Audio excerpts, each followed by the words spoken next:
Okay, hi everyone. Uh, so, welcome to story time, and we are here with Sheepy and chapter 12, the last chapter. Okay, it's the final chapter. Right, so that'll do. Hundreds of thousands of pairs of eyes watched that first dog, but none more keenly than those of Hoggett, Fly, and Babe. The car park was a big sloping field overlooking the course, and the farmer had driven the Land Rover to the topmost corner, well away from the other cars. From inside it, the three so different faces watched intently. Conditions, Hoggett could see immediately, were very difficult. In addition to the driving rain, which made the going slippery and the sheep more obstinate than usual, there was quite a strong wind blowing and almost directly from the holding post back towards the handler, and the dog was finding it hard to hear the command. The more anxious the dog was, the more the sheep tried to break from him, and thus the angrier he became. It was a vicious circle, and when at last the 10 sheep were penned and the handler pulled the gate shut and cried, "That'll do," no one was surprised. No one was surprised that they had scored no more than 70 points out of a possible 100. So it went on. Man after man came to stand beside the gate, Sarson Stone, man from the north and from the west, Mensoy from the north and from the west, from Scotland and Wales and Ireland, with dogs and dogs large and small, rough-coated and smooth, black and white, or grey or brown, or blue or merle. Some fared better than others, of course, were steadier on their sheep or had steadier sheep to deal with. But still, as Farmer Hoggett's turn drew near, as luck would have it, he was last to go. There was no score higher than 85. At home, Mrs. Hoggett chanced to turn the sound of the television back up in time to hear the commentator confirm this. "One more to go," he said, "and the target to beat is 85 points, set by Mr. Jones from Wales and his dog Brian, a very credible total considering the appalling weather conditions we have here today. It is very difficult to see that the score being beaten, but here comes the last competitor to try and do just that." And suddenly there appeared on the screen before Mrs. Hoggett's astonished eyes the tall, long, striding figure of her husband, all walking out towards the great stone with his tubby old Fly at his heels. "This is Mr. Hoggett. This is Mr. Hoggett with Pig," said the commentator. "A bit of a strange name that, but then I must say his dog is rather on the fat side. Hello, he is sending the dog back. What's on? Oh, good heavens! Will you look at that?" And as Mrs. Hoggett and hundreds of thousands of other viewers looked, they saw Fly go trotting back towards the car park, and from it, cantering through the never-ending rain, came the long, lean, beautiful, clean figure of a large white pig. Straight to Hoggett's side ran Babe, and stood like a statue, his great ears fanned, his little eyes fixed upon the distant sheep. At home, Mrs. Hoggett's mouth opened wide, but for once no sound came from it. On the course there was a moment of stunned silence, and then a great burst of noise. On the screen, the camera showed every aspect of the amazing scene. The spectators pointing, gasping, grinning, their red faces, judges hastily conferring, Hoggett and Babe waiting patiently, and finally, the commentator. "This is really quite ridiculous," he said with a shameful smile, "but in point of fact, there seems to be nothing in the rulebook that says that only sheepdogs may compete. So it looks as if though the judges are bound to allow Mr. Hoggett to run this sheep pig. I suppose we'll have to call it one look at it, and the sheep will disappear into the next county without a doubt. Still, we might as well end the day with a good laugh." And indeed, at that moment, a great gale of laughter arose as Hoggett received a most unwilling nod from the judges, said quietly, "Away to me, pig!" and Babe began his outrun to the right. How they roared at the mere sight of him running, though many noticed how fast he went, and at the purely crazy thought of a pig herding sheep, and especially at the way he squealed and squealed at the top of his voice in his foolish excitement, they supposed. But though he was excited, tremendously excited at the thrill of the actual competing in the Grand Challenge sheepdog trials, Babe was nobody's fool. He was yelling out the password. "I may be ewe, I may be ram, I may be mutton, may be lamb, but on the hoof or on the hook, I bain't so stupid as I look," he hollered as he ran.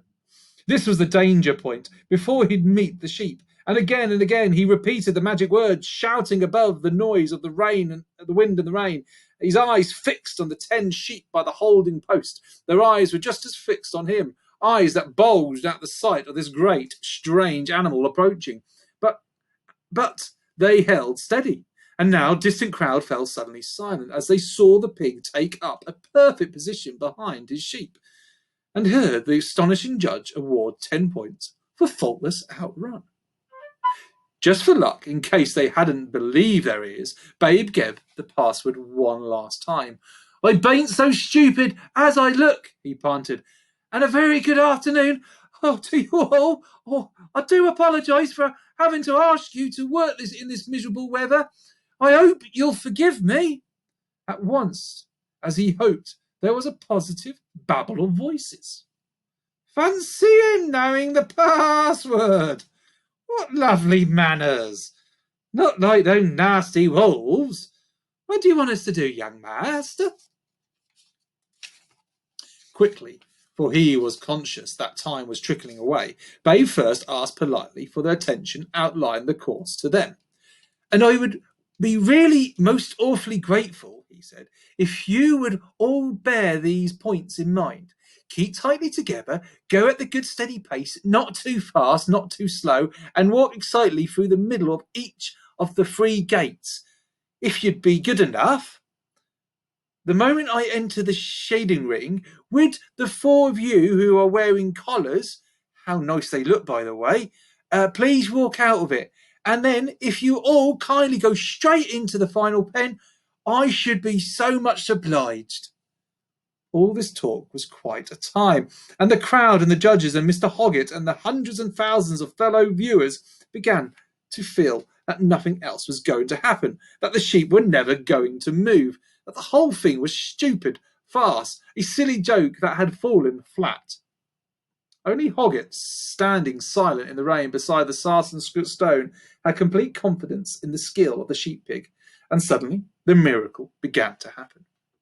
Marching 2 by 2, as steady as guardsmen on parade, the 2 sheep set off for the fetch gates, Babe a few paces behind them, silent, powerful, confident.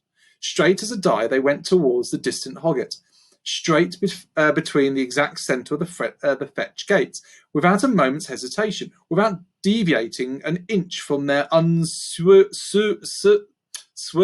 course. Hoggett said nothing, made no sign, gave no whistle, did not move as the sheep rounded him so closely as almost to brush his boots. And, the fetch completed, set off for the drive-away gates. Once again, their pace never changing, looking neither to the left nor to the right, keeping so tight and for a formation that could have dropped a big tablecloth over the lot. They passed through the precise middle of the drive-away gates and turned as one animal to face the cross drive gates. It was just the same here. The sheep passed through perfectly and wheeled for the shedding ring, while all the time the judges' scorecard showed maximum points, and the crowd watched in a kind of hypnotized hush, whispering to one another for fear of breaking the spell. "He's not put a foot wrong. Bang through the middle of every gate. Oh, lovely steady pace. And the handler, he hadn't said a word. Not even moved. Just stood there, leaning on his stick." "Ah, but he'll have to move now. You're never going to tell me that pig can shed 4 sheep out of 10 on his own? The shedding ring was a circle, perhaps 40 yards in diameter, marked out by a little heap of sawdust, and into it the sheep walked, still calm, still collected, and stood waiting. Outside the circle, Babe waited, his eyes on Hoggett. The crowd waited. Mrs. Hoggett waited. Hundreds of thousands of viewers waited. Then, just as it seemed nothing more would happen, the man had somehow lost control of the sheep pig, that the sheep pig had lost interest in the sheep. Farmer Hoggett raised his stick and with it gave one sharp tap upon the great Sarston stone, a tap that sounded like a pistol shot in the tense atmosphere. And at this signal, Babe walked gently into the circle and up to his sheep. Beautifully done, he said to them quietly. I can't tell you how grateful I am of you all now. If the 4 ladies with collars, would you kindly walk out of the ring when I give a grunt? I should be so obliged. Then, if you would all be good enough to wait until my boss has walked across to the final collection pen over there and open its gates, all that remains for you to do is pop in. Would you do that, please? Ah, they said softly.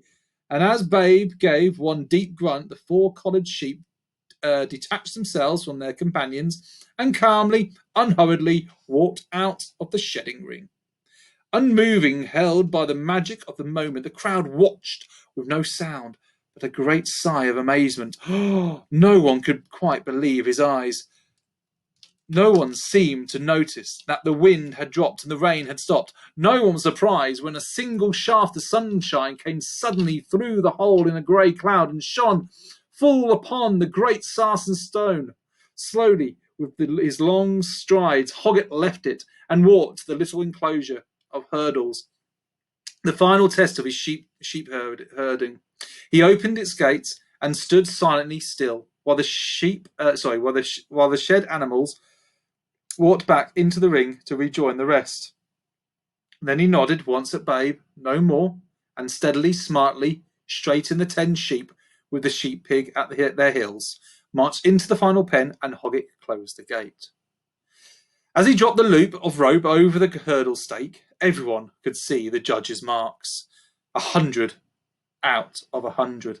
The perfect performance, never before matched by man or dog in the whole history of sheepdog trials, but now achieved by man and pig. And everyone went mad.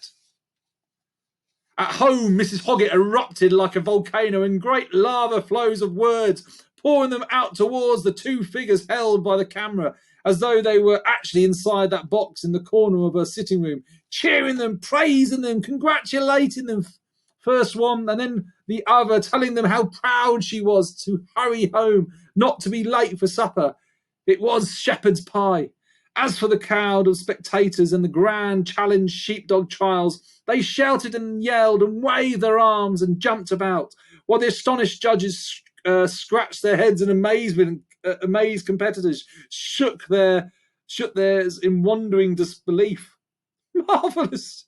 Marvellous! bleated the 10-pen sheep, and from the back of the ancient Land Rover at the top of the car park, a tubby, old black and white collie, her plumed tail wagging wildly, barked and barked and barked for joy. In all the hubnub noise of excitement, 2 figures stood still, silently, side by side. Then Hoggett bent and gently scratched Babe between his great ears, uttered those words that every handler always says to his working companion when the job is finally done. Perhaps no one else heard the words, but there was no doubt in the truth of them. That'll do, said Farmer Hoggett to his sheep pig. That'll do. And we're at the end. What do you think of that? I like that story. It's a nice one, wasn't it? There we go. Sheep pig. Dick King-Smith. Really good author. Read all his books. They're lovely. Okay. Loads in the library. We've got choose another book tomorrow. I have ordered a book that I think might be awesome. It might come today or tomorrow. If not, we'll do like a little picture book or something like that tomorrow, and then when it comes, we can start that one. Okay, it's a Tom Fletcher book. Okay, so look him up, see what you think. Anyway, see you later. Turu, hope you enjoyed that. Let me know what you think. Give me a review. Okay, cheers then. Bye.